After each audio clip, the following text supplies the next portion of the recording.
현석 씨, 이게 대체 뭐예요? 왜 이런 걸 숨기고 있었죠? 미경, 제발 더 이상 묻지 마. 널 위험에 빠뜨리고 싶지 않아. 춘천의 조용한 마을에서 평범한 주부로 살던 오미경은 남편 정민수의 점점 수상해지는 행동에 의문을 품기 시작합니다. 매일 늦은 기가와 자주 울리는 낯선 번호의 전화, 그리고 그가 몰래 숨겨둔 열쇠와 낯선 영수증은 평화롭던 일상을 뒤흔들기에 충분했습니다. 불안감 속에서 미경은 남편의 비밀을 밝혀내기 위해 그를 따라가기 시작했고, 어느 날 남편이 드나드는 춘천 외곽의 한 창고를 발견합니다. 창고 안에서 그녀가 마주한 것은 단순한 뇌도가 아니었습니다. 서류 뭉치와 대량의 현금 다발, 가짜 신분증들이 쌓여 있었고, 남편은 거대한 금융 사기 조직의 핵심 멤버로 활동하고 있었던 것입니다. 미경이 진실을 알게 되었다는 것을 눈치챈 남편은 돌연 차가운 태도로 변하며 그녀에게 침묵을 요구합니다. 하지만 그것은 끝이 아니었습니다. 그녀의 휴대폰으로 걸려온 익명의 협박 전화는 그녀와 딸의 안전마저 위협하기 시작했습니다. 남편이 우리 조직에 얼마나 중요한지 알고 있을 겁니다. 가만히 있지 않으면 당신 딸의 안전은 장담할 수 없어요. 공포와 분노가 교차하는 순간 미경은 침묵 대신 반격을 선택합니다. 그녀는 남편이 숨겨둔 증거를 찾아내고 그것을 언론과 경찰에 전달하기 위해 이웃 지성과 손을 잡습니다. 하지만 그녀는 곧 춘천 경찰조차 이 거대한 음모에 연루되어 있다는 사실을 알게 되며 모든 희망이 끊어질 위기에 처합니다. 미경과 지선은 목숨을 걸고 조직의 비밀을 폭로하기 위해 위험천만한 계획을 세웁니다. 결국 그녀는 조직의 수장과 직접 맞서며 남편의 은닉 증거를 무기로 협상을 시도합니다. 하지만 협상은 배신으로 이어지고 그녀의 삶은 또다시 극한의 위기에 빠집니다. 치열한 대치 끝에 남편과 조직은 결국 무너졌지만 그녀는 자신의 선택이 남긴 상처와 진실의 무게를 평생 안고 살아가야 했습니다. 오미경의 이야기, 그리고 그녀의 용기는 잔잔한 마을의 침묵을 깨고 세상을 뒤흔들어 놓았습니다. 이름은 오미경입니다. 저는 올해 47살로 춘천의 한 조용한 동네에서 살고 있습니다. 저희 동네는 예전부터 가족끼리 오순도순 지내는 평화로운 곳으로 유명했어요. 아이들이 골목에서 웃으며 뛰어노는 소리, 아침마다 들리는 새소리, 그리고 저녁이면 들려오는 이웃의 담소 소리가 하루를 채워주는 그런 곳이죠. 저 역시 이곳에서 제 남편 백현석과 결혼 생활을 이어가고 있습니다. 남편은 올해 50살로 한 건설 회사에서 관리자로 일하고 있어요. 저는 집안일을 맡아 하며 가끔은 동네 아주머니들과 시간을 보내기도 합니다. 어느 날 이웃에 사는 장선자 아주머니가 저를 불러 세웠어요. 선자 아주머니는 소문을 잘 퍼뜨리는 걸로 유명했는데 이번에도 뭔가 비밀스러운 이야기를 전하려는 눈치였습니다.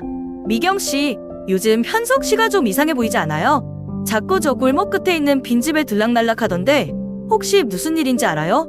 순간 가슴이 철렁했지만 겉으로는 웃으며 넘겼어요. 글쎄요, 일이 바쁜가 보죠. 그렇게 대답했지만 마음 한구석이 무거워졌습니다. 그 집은 몇 년째 사람이 살지 않아 점점 허물어져가는 곳이었어요. 동네 아이들이 가끔 장난삼아 그 집 근처를 기웃거리다 혼나기도 했고 밤이 되면 유독 으스스한 분위기를 풍기는 곳이었죠. 그런 곳에 남편이 자주 간다는 말은 도저히 이해가 되지 않았어요. 천자 아주머니의 말을 들은 이후로 집으로 돌아와도 남편의 행동 하나하나가 의심스러워 보이기 시작했어요. 그날 저녁 남편이 평소보다 늦게 퇴근했습니다. 얼굴엔 피곤한 기색이 역력했지만 뭔가 숨기고 있는 것처럼 보였어요. 오늘은 회사에서 무슨 일이 그렇게 많았어요? 제가 묻자 그는 대수롭지 않게 웃으며 대답했죠. 한장 문제로 조금 늦었어. 별일 아니야. 하지만 그의 대답이 어딘가 어색하게 느껴졌습니다. 이상하게도 그의 웃음이 진심이 아닌 것처럼 보였어요. 시간이 지나면서 그날 선자 아주머니의 말이 점점 머릿속에서 떠나질 않았습니다. 저는 그저 지나가는 소문이라고 넘기려 했지만 남편의 행동이 점점 제 의심을 부채질하는 듯했어요. 평소와는 다른 그의 태도, 가끔씩 먼 산을 보는 듯한 눈빛, 그리고 퇴근 후 집에 오자마자 방으로 들어가는 모습이 모두 저를 혼란스럽게 만들었어요. 다음 날 아침, 선자 아주머니를 우연히 또 마주쳤습니다. 그녀는 제 얼굴을 보자마자 반가운 표정으로 다가왔습니다. 미경씨, 그 얘기 이후로 뭐 좀 알아봤어요? 저는 머뭇거리며 대답했어요. 아니요. 아직 특별히 알아본 건 없어요. 그러자 선자 아주머니는 작은 소리로 덧붙였습니다. 조심하는 게 좋아요. 저 빈집은 예전에도 이상한 소문이 많았잖아요. 누가 뭐라고 할지 모르는 일이에요. 그녀의 말은 마치 경고처럼 들렸습니다. 그날 오후 집안일을 하면서도 머릿속이 복잡했습니다. 남편과의 결혼 생활은 20년이 넘도록 평탄하게 이어져 왔어요. 물론 작은 다툼은 있었지만 그를 의심해야 한다는 생각은 한 번도 해본 적이 없었어요. 그런데 왜 이토록 마음이 불안한 걸까요? 천자 아주머니의 말을 듣기 전까지만 해도 아무렇지 않게 여겼던 남편의 행동들이 이제는 하나같이 수상하게 느껴졌습니다. 저는 스스로에게 계속 다짐했어요. 아니야, 별거 아닐 거야. 그럴 리 없어. 천자 아주머니가 너무 과장한 걸 거야. 하지만 그날 밤 남편이 씻고 나서 저녁을 먹는 동안에도 제 머릿속엔 온통 그 빈집 생각뿐이었습니다. 그날 이후로 저는 현석 씨의 행동 하나하나를 주의 깊게 살펴보기 시작했어요. 아침마다 출근 준비를 하는 그의 모습은 여전히 평소와 다름없었지만 퇴근 시간이 점점 늦어지고 핑계도 다양해졌어요. 오늘은 회의가 늦게 끝났어. 현장 확인하느라 조금 늦었어. 그의 말은 처음엔 믿었지만 시간이 지날수록 어딘가 석연치 않았습니다. 특히 매일같이 피곤하다는 표정을 지으면서도 가끔씩 핸드폰을 몰래 확인하는 모습이 자꾸 신경 쓰였어요. 어느 날 밤, 현석 씨가 평소보다 더 늦게 집에 들어왔어요. 그는 문을 열며 피곤한 웃음을 지었지만 어딘가 초조해 보였습니다. 저는 별일 아닌 척 물었어요. 오늘도 많이 늦었네. 무슨 일 있었어? 그는 잠시 말을 멈추더니 대답했어요. 현장 가는 길에 차가 막혀서 좀 늦었어. 미안해. 하지만 그의 말투는 어딘가 어색했고 손에 들린 서류 가방을 얼른 밖으로 가져가는 모습이 왠지 숨기는 게 있어 보였어요. 며칠 후 저는 우연히 그의 옷에서 이상한 점을 발견했어요. 현석 씨가 샤워를 하는 사이 그가 입고 들어온 바지 끝자락에 묻은 진흙 자국이 눈에 띄었어요. 평소에 옷차림을 깔끔하게 유지하던 사람이었기에 이 작은 얼룩이 왠지 의아하게 느껴졌습니다. 제가 그에게 물었을 때 그는 당황한 듯 웃으며 대답했어요.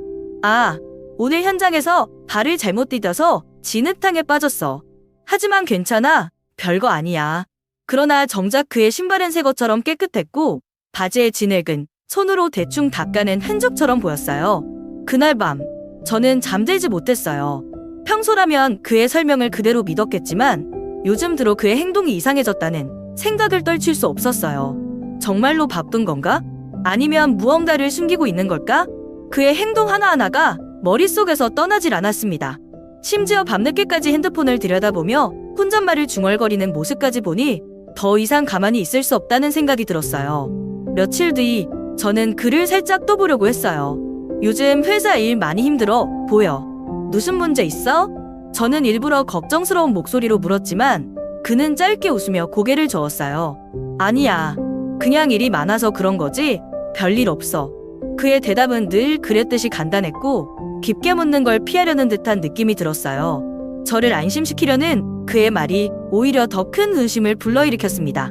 며칠 후 현석 씨는 또다시 늦게 집에 들어왔어요.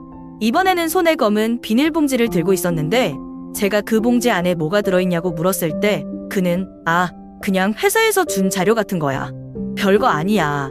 라고 얼버무렸어요. 하지만 봉지 안에 담긴 게 정말 회사 자료인지 확인할 겨를도 없이 그는 그것을 얼른 방에 가져다 두고 문을 닫아버렸어요. 그날 밤 저는 그 봉지 속에 무엇이 들어있는지 확인해보고 싶은 충동에 휩싸였지만 그를 직접적으로 의심하는 모습이 들킬까봐 차마 그렇게 할 수 없었어요. 시간이 지날수록 그의 행동은 더욱 이상해졌어요. 집에 있을 때도 뭔가 신경 쓰이는 듯 방 안에서 오래 머무르곤 했고 자꾸 전화를 받으러 밖으로 나가거나 저를 피해 통화하는 모습이 늘어났어요.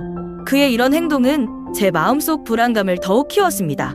제가 애써 아무렇지 않은 척하려고 해도 그의 태도는 너무도 달라져 있었습니다. 한 번은 제가 저녁 준비를 하던 중 그가 방에서 나와 몰래 신발장을 뒤지는 모습을 봤어요. 뭘 찾고 있어? 제가 물었을 때 그는 깜짝 놀라며 뒤돌아봤어요. 그냥 차 열쇠를 못 찾겠어서. 그는 아무렇지 않게 대답했지만 그의 얼굴에는 긴장한 표정이 역력했어요. 마치 제가 뭔가를 알아차릴까봐 두려워하는 것처럼 보였어요. 그날 이후로 저는 그의 모든 행동이 의심스러워 보였어요. 한 번도 이런 적이 없던 그였기에 그의 작은 거짓말과 어색한 태도가 제 마음속 의심을 점점 더 크게 만들고 있었습니다. 현석 씨의 이상한 행동이 계속되자 저는 더 이상 참을 수 없었습니다. 마음속 의심은 점점 커져만 갔고 그가 도대체 무엇을 숨기고 있는지 알아야겠다는 결심이 섰습니다. 그래서 어느 날 오후 저는 그를 몰래 따라가 보기로 했습니다. 퇴근 후 그는 늘 그렇듯이 오늘도 일이 많아서 늦을 거야 라는 말을 남기고 집을 나섰습니다. 저는 그의 차를 멀찍이 따라가며 그가 어디로 가는지 지켜보기로 했습니다. 그는 회사 방향으로 차를 몰고 가다가 갑자기 익숙한 길로 들어섰습니다. 제가 사는 동네 끝에 있는 오래된 빈집으로 이어지는 골목길이었어요. 그 집은 몇 년 전부터 아무도 살지 않았고 동네 사람들 사이에서 불길한 소문이 돌기도 했던 곳이었습니다. 그곳에 그가 왜 가는지 도무지 이해할 수 없었어요. 그는 차를 멈추고 천천히 걸어서 그 집 쪽으로 다가갔습니다. 저는 멀리서 그를 지켜보며 숨을 죽였습니다. 손에는 큰 검은색 비닐봉지를 들고 있었는데 그 안에 무엇이 들어있는지 도저히 짐작할 수 없었습니다. 저는 집 근처의 어두운 나무 뒤에 숨어 그의 움직임을 지켜보았습니다. 그는 주변을 두리번거리더니 천천히 문을 열고 그 집 안으로 들어갔습니다. 시간이 흘렀습니다. 처음에는 금방 나올 거라고 생각했지만 그는 한참 동안 그 안에서 나오지 않았습니다. 제 심장은 점점 빠르게 뛰기 시작했어요. 무슨 일이 일어나고 있는 걸까요? 그는 그 집 안에서 무엇을 하고 있는 걸까요? 상상은 꼬리를 물고 이어졌습니다. 혹시 위험한 일에 연루된 건 아닐까 하는 걱정이 몰려왔습니다. 1시간쯤 지났을 때 저는 참지 못하고 조금 더 가까이 다가갔습니다. 창문을 통해 안을 들여다보고 싶었지만 안은 너무 어두워 아무것도 보이지 않았습니다. 바람 소리와 나뭇잎 흔들리는 소리만 들릴 뿐 그 집에서는 아무런 인기척도 느껴지지 않았습니다. 그런데 갑자기 현석 씨가 집에서 나오는 모습을 보고 저는 깜짝 놀라 다시 숨었습니다. 그는 두 손이 빈 채로 나왔습니다. 분명히 들어갈 때는 비닐봉지를 들고 있었는데 나올 때는 아무것도 들고 있지 않았어요. 그는 서둘러 주위를 살피며 차로 돌아갔고 곧바로 그곳을 떠났습니다. 저는 그의 차가 사라질 때까지 움직이지 않고 숨어 있었습니다. 모든 게 너무도 수상하게 느껴졌어요. 그는 그 안에서 무엇을 하고 있었던 걸까요? 비닐봉지 안에는 대체 무엇이 들어 있었던 걸까요? 집으로 돌아오는 길, 제 머릿속은 온갖 생각들로 가득 찼습니다. 그는 정말로 무언가를 숨기고 있는 걸까요? 아니면 제가 지나치게 의심하고 있는 걸까요? 하지만 그날 본 그의 행동은 저를 더욱 혼란스럽게 만들었습니다.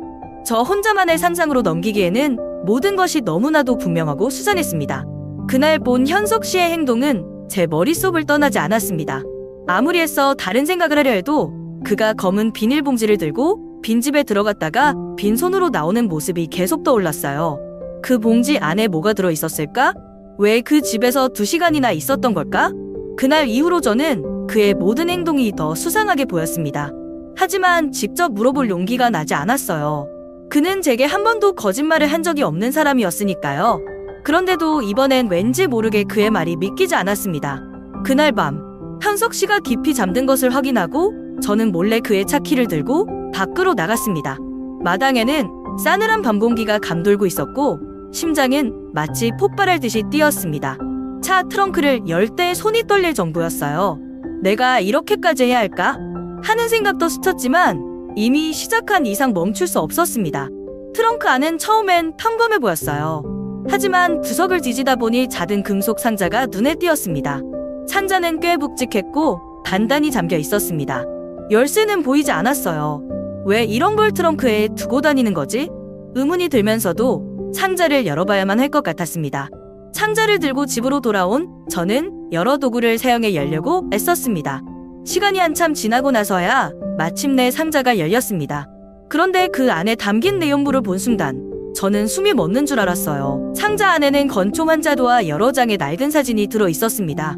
사진에는 낯선 남자가 찍혀 있었어요. 그는 나이가 지긋한 모습이었지만 눈빛이 어딘가 날카롭고 위험해 보였습니다. 사진 아래에는 또 다른 물건이 있었습니다. 접힌 종이 한 장을 펴보니 거기엔 짧은 문장이 적혀 있었습니다. 넌 영원히 도망칠 수 없어. 그 순간 심장이 미친 듯이 뛰기 시작했습니다. 손이 떨려서 사진을 떨어뜨릴 뻔했어요. 이게 대체 뭐지? 왜 이런 게 현석 씨 트렁크에 있는 거야? 머릿속은 온통 혼란스러웠습니다. 평소에 늘 믿음직스럽고 성실했던 남편이 이런 비밀을 가지고 있었다니 도저히 믿을 수가 없었어요. 한참 동안 상자 속 물건들을 들여다보며 멍하니 앉아 있었습니다. 사진 속 남자는 누구일까? 그가 현석 씨와 어떤 관계일까? 그리고 왜 이런 위협적인 메시지가 함께 들어있는 걸까? 권총은 또 어떻게 된 건지 더 많은 질문이 떠올랐습니다. 이후로 저는 현석 씨를 볼 때마다 모든 게 의심스러웠습니다. 하지만 겉으로는 평소와 다름없는 척하려고 애썼습니다. 혹시 제가 그의 비밀을 알아챈 것을 눈치채면 더 큰 문제가 생길지도 모른다고 생각했거든요. 하지만 속으로는 끊임없이 고민했습니다. 이걸 그대로 둬도 되는 걸까? 아니면 누군가에게 말해야 하는 걸까? 며칠 동안 저는 그 상자 속 내용물을 떠올리며 혼자 전전긍긍했습니다. 현석 씨가 무슨 이유로 그런 걸 가지고 있는지 직접 물어보고 싶었지만 그러면 모든 게 걷잡을 수 없이 복잡해질 것 같아 참기로 했습니다. 대신 그의 일상과 행동을 더 주의 깊게 관찰하기로 했어요. 그리고 그가 집을 비우는 틈을 타서 더 많은 단서를 찾아보기로 결심했습니다. 그날 밤도 저는 쉽게 잠들 수 없었습니다. 옆에서 잠들어 있는 현석 씨를 바라보며 머릿속은 더욱 복잡해졌어요. 그동안 제가 알던 사람과 전혀 다른 모습이 숨어 있다는 사실이 너무도 충격적이었습니다. 하지만 한편으로는 그가 무언가를 숨길 수밖에 없는 이유가 있을 거라는 생각도 들었어요. 그가 이렇게까지 해야 하는 이유는 뭘까? 이런저런 생각이 꼬리에 꼬리를 물며 이어졌습니다. 사진 속 남자가 누구인지 알아내야겠다는 생각에 저는 조용히 움직이기로 했습니다. 현석 씨가 눈치채지 못하게, 그리고 누구에게도 들키지 않게 말이죠. 우선 사진 속 남자의 얼굴을 똑똑히 기억해두고 과거에 현석 씨와 함께 일했던 사람들에게 접근하기로 했습니다. 그동안 그는 주로 건설 업계에서 일해왔으니 그쪽 사람들 사이에서 단서를 찾을 수 있을 것 같았습니다. 저는 먼저 그가 오랜만에 동창회에 나갔을 때를 떠올렸습니다. 몇 달 전에 그 자리에서 옛 동료들과 만난 적이 있었는데 그들의 연락처가 아마 남편의 전화에 저장돼 있을 것 같았습니다. 조심스럽게 그의 휴대폰을 뒤져 몇몇 이름과 번호를 찾아냈습니다. 그런 다음 틈틈이 그들에게 연락을 시도해보기로 했습니다. 처음에는 쉽지 않았습니다. 오랜만에 연락을 받은 사람들이 경계하거나 무슨 일인지 의아해하는 반응을 보였기 때문입니다. 저는 가능한 한 자연스럽게 이야기를 꺼냈습니다. 안녕하세요. 오랜만에 연락드리네요. 현석 씨가 요즘 과거 동료분들을 자주 이야기하길래 궁금해서요. 혹시 예전에 함께 일했던 정민우라는 분에 대해 아시나요? 몇 번의 시도 끝에 한 사람이 그 이름을 듣자마자 깊은 한숨을 내쉬었습니다. 정민우요? 그 사람 참 안 됐죠. 사고로 떠난 지 벌써 10년이 넘었어요. 사고라니. 저는 그 말을 듣고 더 자세히 물었습니다. 그 사고가 어떤 일이었는지 혹시 기억나세요? 그러자 그는 잠시 망설이더니 한 가지 이야기를 꺼내기 시작했습니다. 정민우는 과거 현석 씨와 함께 큰 건설 프로젝트를 맡았던 인물로 회사에서도 인정받던 유능한 직원이었다고 했습니다. 하지만 프로젝트가 거의 끝나갈 무렵 회사 자금에 큰 구멍이 났다는 소문이 돌았다고 했습니다. 당시 일부는 그가 공금 횡령에 연루되었다고 의심했고 이로 인해 회사와의 갈등이 깊어졌다고 했습니다. 그리고 얼마 지나지 않아 정민우가 교통사고로 목숨을 잃었다는 소식이 들려왔다는 겁니다. 그 이야기를 듣는 순간 제 마음은 더욱 혼란스러워졌습니다. 그가 정말로 사고로 죽은 걸까요? 아니면 무언가 숨겨진 비밀이 있는 걸까요? 저는 더 많은 정보를 얻기 위해 인터넷에서 옛날 기사를 찾아보기로 했습니다. 오래된 기사들을 뒤지다 보니 정말로 정민우의 사고와 관련된 기사를 발견할 수 있었습니다. 하지만 단순한 교통사고가 아니라는 암시가 기사 곳곳에 숨어 있었습니다. 기사에는 그의 사고가 이상할 정도로 많은 의문을 남겼다고 적혀 있었습니다. 사고 당시 차량의 브레이크가 고장났다는 점, 사고 현장에 있던 목격자가 갑자기 증언을 번복했다는 점 등 모든 게 의심스러웠습니다. 그리고 그 뒤에는 공금 횡령 사건이 얽혀 있다는 소문도 있었습니다. 그가 죽기 전날 프로젝트 자금 사용 내역을 정리한 서류가 사라졌다는 말까지 있었습니다. 이 모든 정보가 머릿속에서 하나로 엮이기 시작했습니다. 혹시 현석 씨도 일에 연루되어 있었던 건 아닐까? 그가 그토록 숨기고 있는 비밀이 바로 이 사건과 관련된 건 아닐까? 하지만 동시에 남편을 쉽게 의심하는 제 자신이 너무 싫었습니다. 그는 지금껏 성실하고 정직하게 살아온 사람이었습니다. 그런 그가 이런 어두운 사건에 연루되었다는 생각을 하는 것 자체가 저에게는 고통스러웠습니다. 그럼에도 불구하고 상자 안에서 발견한 권총과 사진, 그리고 위협적인 쪽지를 떠올릴 때마다 이 모든 게 단순한 우연일 리 없다는 생각이 들었습니다. 저는 결심했습니다. 더 많은 것을 알아내야만 했습니다. 정민우가 정말로 누구였는지, 그리고 남편과 그가 어떤 관계였는지, 그들의 과거가 어떤 비밀을 품고 있는지 끝까지 파헤쳐 보겠다고 마음먹었습니다. 그리고 그 비밀이 무엇이든 그에 맞설 준비를 해야 한다고 다짐했습니다. 더 이상 혼자 끙끙 앓을 수는 없었습니다. 불안과 의심이 제 마음을 갉아먹는 듯했고 이런 상태로는 일상조차 유지하기 어려웠습니다. 그래서 저는 결심했습니다. 현석 씨와 정면으로 마주하고 제가 발견한 모든 것을 솔직히 이야기하기로 했습니다.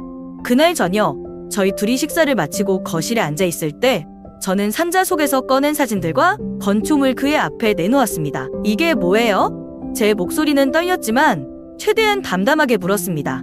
왜 이런 걸 숨기고 있었죠? 대체 무슨 일이 벌어지고 있는 거예요? 그는 처음엔 아무 말도 하지 않았습니다. 사진을 보고 건총을 보고 얼굴이 점점 참백해졌습니다. 평소 가난 모습만 보이던 그가 갑자기 한없이 작아 보였습니다. 떨리는 손으로 사진 한 장을 들고 한참 동안 들여다보더니 결국 깊은 한숨을 내쉬며 말했습니다. 미경, 내가 말 안 하려고 했던 건 널 위해서였어. 이건 정말로 너한테 말해서는 안 되는 일이었어. 그는 저를 똑바로 쳐다보며 말을 이었습니다. 하지만 이제는 숨길 수 없을 것 같아. 내가 이미 다 알아버렸으니까. 그는 천천히 무릎을 꿇었습니다. 그리고 제 손을 잡으며 간절히 부탁했습니다. 제발 이 비밀을 아무에게도 말하지 말아줘. 이건 너도 위험해질 수 있는 일이야. 저는 그의 이런 태도에 더 혼란스러웠습니다. 왜 그가 이렇게까지 두려워하는 걸까요? 대체 이 비밀이 뭐기에 나까지 위험해질 수 있다는 걸까요? 그는 한숨을 내쉬며 이야기를 시작했습니다. 사진 속 남자는 정민우, 그의 오래된 친구이자 동료였다고 했습니다. 그들은 함께 큰 건설 프로젝트를 진행하며 가까워졌지만 그 프로젝트가 끝나갈 무렵 정민우가 뭔가 잘못된 일에 휘말렸다고 했습니다. 회사의 공dum이 사라졌고 민우가 그 책임을 뒤집었을 상황에 처하게 되었다는 겁니다. 그때 민우는 나한테 도와달라고 했어. 자기는 억울하다고 누군가 자기를 음모에 빠뜨렸다고 했지. 하지만 그걸 증명할 방법이 없었어. 이미 모든 증거는 그를 범인으로 가리키고 있었거든. 현석 씨의 목소리는 점점 떨려왔습니다. 그래서 그는 도망치기로 했어. 하지만 그냥 사라지는 건 위험했지. 그를 찾으려는 사람들이 계속 있었거든. 그래서 내가 그를 도와 죽은 것처럼 위장하게 만든 거야. 그의 말에 저는 숨이 막히는 것 같았습니다. 그러면 그때 사고로 죽었다고 했던 게 사실이 아니었던 거예요? 맞아. 그는 고개를 끄덕이며 대답했습니다. 그건 내가 만든 거짓말이었어. 그는 새 신분을 얻고 멀리 떠났지. 나는 그가 안전할 거라고 믿었어. 그런데 최근에 그의 정체가 들통난 것 같아. 누군가가 그를 쫓고 있어. 그가 지금 나한테 다시 도움을 요청했어. 그는 고개를 숙인 채 말을 이었습니다. 미경, 내가 이런 걸 너한테 숨기고 싶지 않았어. 하지만 너를 끌어들이고 싶지도 않았어. 너까지 위험해질까봐. 그게 가장 두려웠어. 저는 그의 말을 듣고 한동안 아무 말도 할 수 없었습니다. 그의 고백은 너무도 충격적이었고 동시에 그가 이런 무거운 비밀을 혼자 짊어지고 있었던 걸 생각하니 안쓰러운 마음도 들었습니다. 하지만 그의 말이 전부 진실이라는 확신이 들지 않았습니다. 정민호를 쫓는 사람들은 누구인지, 왜 그를 다시 찾아내려 하는지, 그리고 현석 씨가 그들에게 어떤 연관이 있는지 알 수 없었기 때문입니다. 그럼 지금 그 사람은 어디에 있어요? 민호 씨를 돕는다고 했는데 구체적으로 무슨 일을 하고 있는 건데요? 제가 묻자 그는 고개를 저으며 대답했습니다. 그건 말해줄 수 없어. 알면 너도 위험해져. 이 모든 비밀 속에 휘말리게 되면서 저는 점점 더 혼란스러워졌습니다. 머리로는 현석 씨의 말을 믿고 싶었지만 마음 한편에서는 계속 의심이 들었습니다. 그의 이야기가 진실이라면 왜 이 모든 걸 저에게 숨겼을까요? 그리고 그가 말하지 않은 더 큰 비밀이 숨어 있는 건 아닐까요? 이런 고민 속에서 하루하루를 보내던 중 그 일이 일어났습니다. 어느 날 오후 문 밖에서 들려오는 초인종 소리에 저는 평소와 다름없이 문을 열었습니다. 그런데 문 앞에 서 있던 낯선 남자를 보는 순간 저도 모르게 경계심이 생겼습니다. 그는 날카로운 눈빛과 단정한 양복 차림으로 자신을 소개했습니다. 안녕하세요. 저는 최두진이라고 합니다. 개인 조사관입니다. 조사관, 그의 말에 저는 당황하며 물었습니다. 저희 집에 무슨 일로 오셨나요? 그는 차분하지만 차가운 목소리로 대답했습니다. 백현석 씨와 관련된 사건에 대해 이야기하려고 왔습니다. 부인께서 협조해 주셨으면 합니다. 그의 말이 끝나기도 전에 제 심장은 미친 듯이 뛰기 시작했습니다. 그는 대체 현석 씨에 대해 얼마나 알고 있는 걸까요? 그리고 저에게 협조를 요구한다니 그 의미는 무엇일까요? 하지만 그의 날카로운 눈빛과 다소 강압적인 태도 때문에 저는 그를 쉽게 믿을 수 없었습니다. 죄송하지만 제가 도와드릴 수 있는 일이 있을까요? 저는 최대한 자연스럽게 물으며 그의 반응을 살폈습니다. 그러자 그는 한숨을 쉬며 다시 말했습니다. 부인, 제가 조사를 진행하는 사건은 매우 민감한 사안입니다. 남편분과 관련된 중요한 정보를 가지고 계시다면 사실대로 말씀해 주셔야 합니다. 저는 그의 말에 놀라면서도 입을 굳게 다물었습니다. 그가 말하는 민감한 사안이 무엇인지 정확히 알 수 없었고 제가 그에게 정보를 제공하는 것이 과연 올바른 일인지 판단할 수 없었습니다. 더욱이 그가 정말 조사관인지조차 확신할 수 없었습니다. 그의 태도는 어딘가 어색했고 지나치게 경직되어 보였습니다. 그는 잠시 말을 멈추더니 갑자기 낮은 목소리로 물었습니다. 부인, 남편분이 최근 정민우 씨와 접촉한 사실이 있지 않습니까? 그 이름이 그의 입에서 나오는 순간 저는 숨이 막힐 듯한 충격을 받았습니다. 그는 이미 많은 것을 알고 있는 듯 보였습니다. 하지만 그가 어디까지 알고 있는지 그의 의도가 무엇인지 알 수 없었습니다. 정민우 씨요? 그게 누구죠? 저는 최대한 모르는 척 대답했습니다.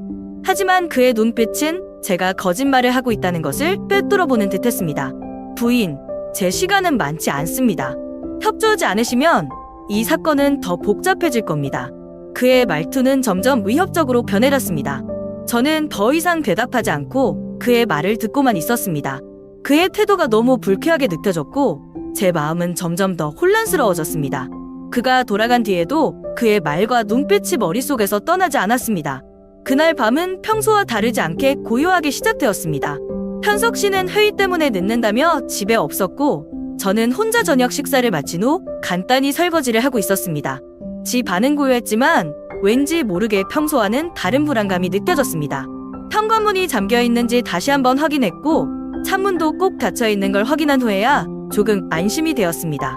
그렇게 시간이 조금 흘렀을 때 갑자기 집 뒤쪽에서 이상한 소리가 들렸습니다. 무언가가 움직이는 듯한 소리였는데 처음에는 바람 소리라고 생각했습니다. 하지만 소리가 점점 더 또렷하게 들려왔고 그것은 바람이 아니었습니다. 가슴이 철렁 내려앉는 기분이 들었습니다. 누군가가 집 뒤에 있는 건가? 하는 생각이 머리를 스쳤습니다. 저는 얼른 부엌에서 칼을 집어들고 조심스럽게 문 쪽으로 다가갔습니다. 발소리를 죽이며 천천히 뒷문을 열어보았습니다. 하지만 밖에는 아무도 없었습니다. 달빛 아래 정원이 조용히 펼쳐져 있었고 바람에 나뭇잎이 흔들리는 소리만 들릴 뿐이었습니다. 내가 예민해진 건가? 하고 생각하며 문을 다시 잠그고 돌아섰습니다. 하지만 마음속 불안감은 쉽게 사라지지 않았습니다. 혹시 몰라 집안에 한 번 더 둘러보고 불이 꺼진 방들까지 모두 확인했습니다. 이상한 점은 없었지만 왠지 누군가가 저를 지켜보고 있는 듯한 느낌을 떨칠 수 없었습니다. 그때 갑자기 제 휴대폰이 진동을 울렸습니다. 화면을 보니 저장되지 않은 낯선 번호에서 메시지가 와 있었습니다. 메시지를 열어본 순간 등골이 서늘해졌습니다. 이 일에 더 이상 끼어들지 마세요. 그렇지 않으면 위험에 처하게 될 겁니다. 저는 손이 떨려 휴대폰을 떨어뜨릴 뻔했습니다.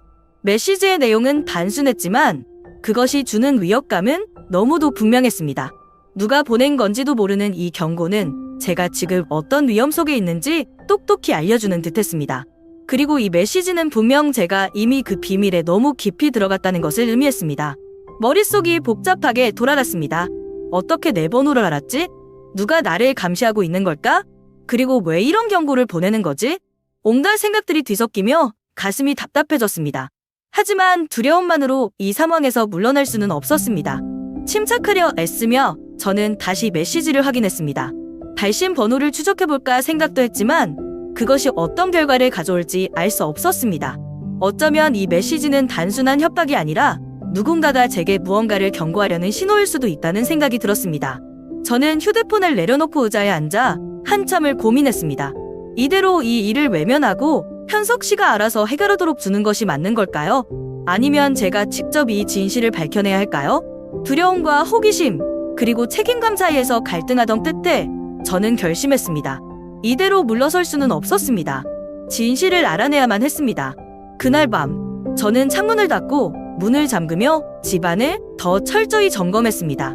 그리고 모든 것이 안전한지 확인한 후 다시 휴대폰을 꺼내 메시지를 저장하고 스크린샷을 찍었습니다. 만약 무슨 일이 생긴다면 이 메시지가 중요한 단서가 될지도 모른다는 생각이 들었기 때문입니다. 침대에 누웠지만 쉽게 잠들 수 없었습니다. 창문 밖에서 들려오는 작은 소리 하나에도 신경이 곤두섰고 어둠 속에서 작은 빛이라도 보일까 싶어 눈을 감지 못했습니다. 두려움 속에서도 제 머릿속에는 계속 같은 질문이 맴돌았습니다. 이 메시지를 보낸 사람은 누구일까? 그리고 내가 지금 맞서야 할 것은 대체 무엇일까? 모든 비밀과 거짓말 속에서 더 이상 버틸 수 없었던 저는 마침내 현석 씨에게 결단을 요구했습니다. 이제 더 이상 숨길 수는 없어요. 우리가 직접 진실을 밝히고 모든 걸 끝내야 해요. 그렇지 않으면 우리 가족은 계속 위협받게 될 거예요. 제 목소리는 떨렸지만 단호했습니다. 현석 씨는 잠시 저를 바라보더니 천천히 고개를 끄덕였습니다. 내 말이 맞아. 이제는 내가 직접 모든 걸 끝내야 할 때야. 그는 정민우에게 전화를 걸어 만날 약속을 잡았습니다. 정민우도 처음에는 주저했지만 더 이상 도망칠 곳도 방법도 없다는 것을 알고 있었습니다. 그래? 이젠 끝내자. 내 잘못도 책임져야겠지. 그는 한숨을 쉬며 동의했습니다. 며칠 후 저희는 경찰서를 찾아갔습니다. 정민우는 긴장한 표정으로 입을 열었습니다. 10년 전 저는 거대한 공금 횡령 사건에 연루되었지만 그것은 제가 저지른 일이 아니었습니다. 저는 누명을 썼습니다. 그는 당시 사건의 경위를 상세히 설명하며 자신에게 누명을 씌운 배후의 이름들을 하나씩 밝혔습니다. 현석 씨도 증언을 이어갔습니다. 정민우가 누명을 썼다는 걸 알고 있었습니다. 그래서 그를 도왔습니다. 그의 죽음을 위장하고 새 신분을 만들었습니다.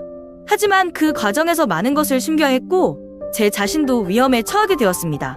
그의 목소리는 떨렸지만 더 이상 숨길 것이 없다는 듯 솔직하게 모든 사실을 털어놓았습니다. 경찰은 이 모든 이야기를 듣고 사건의 전말을 조사하기 시작했습니다. 배후에 있는 사람들이 누구인지 그리고 그들이 어떻게 이 사건을 은폐해왔는지 밝혀내기 위해 자료를 수집했습니다. 정민우는 그동안 자신이 숨기고 있던 증거 자료들을 제출하며 협조했습니다. 그러나 진실을 밝히기로 한 이 결정은 결코 대가 없는 일이 아니었습니다. 며칠이 지나지 않아 집안의 평화는 산산조각 났습니다. 어느 날 밤 우리 집에 낯선 이가 침입했습니다. 저는 이상한 소리에 잠에서 깨어났고 거실로 나가보니 문이 반쯤 열려 있었습니다. 누군가 집안에 들어왔다는 것을 직감했지만 이미 그들은 사라진 뒤였습니다. 거실 테이블 위에는 작은 쪽지가 남아 있었습니다. 넌 실수를 했어. 이번에는 용서하지 않을 거야. 그 순간 저는 온몸이 얼어붙는 듯한 두려움을 느꼈습니다. 현석 씨, 저는 그를 깨우며 쪽지를 보여주었습니다. 그는 쪽지를 보고 심각한 표정으로 한참 동안 말이 없었습니다. 이건 분명 그들 중 누군가의 경고야. 우리가 움직인 걸 알고 있는 거야. 그날 이후 우리 가족은 불안 속에서 하루하루를 보내야 했습니다. 집에 있을 때조차도 안전하다는 느낌을 받을 수 없었고 낯선 사람의 발소리나 자동차 소리만 들어도 심장이 뛰었습니다. 결국 우리는 더 이상 이곳에 머무를 수 없다는 결론에 도달했습니다. 현석 씨는 새로운 지역으로의 이사를 준비했습니다. 그는 아는 사람을 통해 조용한 마을의 집을 알아봤고 가능한 한 빠르게 이사를 진행했습니다. 이곳을 떠나서 새 출발을 해야 해. 우리가 안전하지 않으면 아무것도 의미가 없어. 그는 저와 아이들에게 이렇게 말하며 결단을 내렸습니다. 저희 가족은 전라도의 작은 마을로 이사하게 되었습니다. 마을은 도시에서 멀리 떨어져 있었고 자연으로 둘러싸인 조용한 곳이었습니다. 높은 산과 넓은 들판이 마을을 감싸고 있었고 마을 중앙에는 작은 간이 흘렀습니다. 새소리와 바람 소리가 어우러진 이곳은 마치 시간이 멈춘 듯한 평화로운 분위기를 풍겼습니다. 새로운 집은 크지 않았지만 아늑했습니다. 좁은 길을 따라 들어가면 보이는 단층 집으로 앞마당에는 작은 정원이 있었습니다. 정원 한쪽에는 오래된 나무가 서 있었고 그 나무 아래에 벤치를 두고 앉아 있으면 하루 종일 바람을 맞으며 생각에 잠길 수 있었습니다. 현석 씨는 이곳에서 완전히 새로운 시작을 하기로 했습니다. 그는 마을 사람들의 도움으로 작은 건설 관련 일을 찾았고 다시 손에 망치를 쥐며 일터로 나갔습니다. 예전에 직장에서 누리던 위치와 비교하면 초라해 보일 수도 있었지만 그는 더 이상 과거에 얽매이지 않고 성실히 하루를 보내는 데 집중했습니다. 매일 저녁 집에 돌아오면 그는 미소를 지으며 말했습니다. 이제야 내가 진짜 삶을 살고 있는 것 같아. 저는 처음에는 이 새로운 환경에 적응하는 것이 쉽지 않았습니다. 도시에서의 편리한 생활과는 전혀 다른 이곳에서의 삶은 제게 많은 것을 요구했습니다. 매일 아침이면 정원을 가꾸고 마을 시장에서 신선한 식재료를 구해 직접 요리를 해야 했습니다. 하지만 시간이 지나면서 이런 일상이 점점 익숙해졌고 저는 이런 단순한 삶 속에서 묘한 위안을 느꼈습니다. 무엇보다도 저는 제 마음속 두려움과 불안을 극복하기 위해 노력했습니다. 이곳은 분명히 안전했지만 가끔씩은 마을 어귀에 서 있는 낯선 사람의 모습이나 전화벨 소리에도 가슴이 철렁하곤 했습니다. 하지만 그런 순간마다 저는 스스로를 다독이며 되뇌었습니다. 이제 괜찮아. 우리는 안전해. 마을 사람들은 저희 가족을 따뜻하게 맞아주었습니다. 모두가 서로를 알고 지내는 이곳에서는 저희 같은 외지인이 쉽게 눈에 띌 수밖에 없었지만 마을 사람들은 저희가 조용히 지낼 수 있도록 배려해 주었습니다. 가끔은 마을 어르신들이 집에 들러 직접 담근 장아찌나 김치를 나눠주시며 담담하게 이런 말을 하기도 했습니다. 여기선 복잡한 일은 다 있고 그냥 편하게 살아요. 그러다 보면 다 괜찮아질 거예요. 저는 그 말이 마음에 깊이 와닿았습니다. 돌아보니 저희 가족이 겪었던 모든 일은 너무도 고통스럽고 두려웠습니다. 하지만 그 모든 것을 외면하고 도망치는 대신 진실을 마주했기에 지금의 평화를 얻을 수 있었습니다. 물론 진실을 마주하는 일이 항상 쉬운 것은 아니었습니다. 진실은 때로는 우리가 감당할 수 없을 만큼 무겁고 마음을 아프게 했습니다. 하지만 결국에는 그것이 유일한 길이라는 것을 깨달았습니다. 이곳에서의 생활은 단순하고 평화로웠지만 그 안에서 저는 많은 것을 배웠습니다. 가족의 소중함, 서로를 지키기 위한 용기, 그리고 어떤 상황에서도 희망을 잃지 않는 법을 말입니다. 어느 날 저녁, 정원에서 저무는 해를 바라보며 현석 씨와 이야기를 나눴습니다. 그는 나지막한 목소리로 말했습니다. 미경, 그동안 내가 너한테 얼마나 미안했는지 몰라. 내가 더 일찍 모든 걸 고백했어야 했는데 그의 말에 저는 조용히 고개를 저으며 대답했습니다. 괜찮아요. 지금 우리는 여기서 새로운 시작을 하고 있으니까요. 과거는 과거일 뿐이에요. 그날 이후로 저는 과거의 상처를 조금씩 내려놓기 시작했습니다. 물론 여전히 밤이 깊어지면 불현듯 두려움이 밀려오기도 했습니다. 하지만 그런 순간마다 저는 가족이 옆에 있다는 사실에 안도하며 마음을 다잡았습니다. 전라도의 작은 마을에서의 삶은 조용하고 단순했지만 그 안에서 저는 진정한 평화를 배웠습니다. 그리고 무엇보다 진실을 마주하는 용기와 그로 인해 얻은 새로운 삶의 소중함을 깨달았습니다. 때로는 모든 것을 포기하고 싶을 만큼 힘들었지만 결국 우리가 선택한 길은 옳았습니다. 이제는 저희 가족 모두가 한 단계 더 성숙해진 것 같습니다. 작은 정원에 심어둔 나무처럼 저희도 이곳에서 천천히 뿌리를 내리고 새로운 삶을 이어가고 있습니다.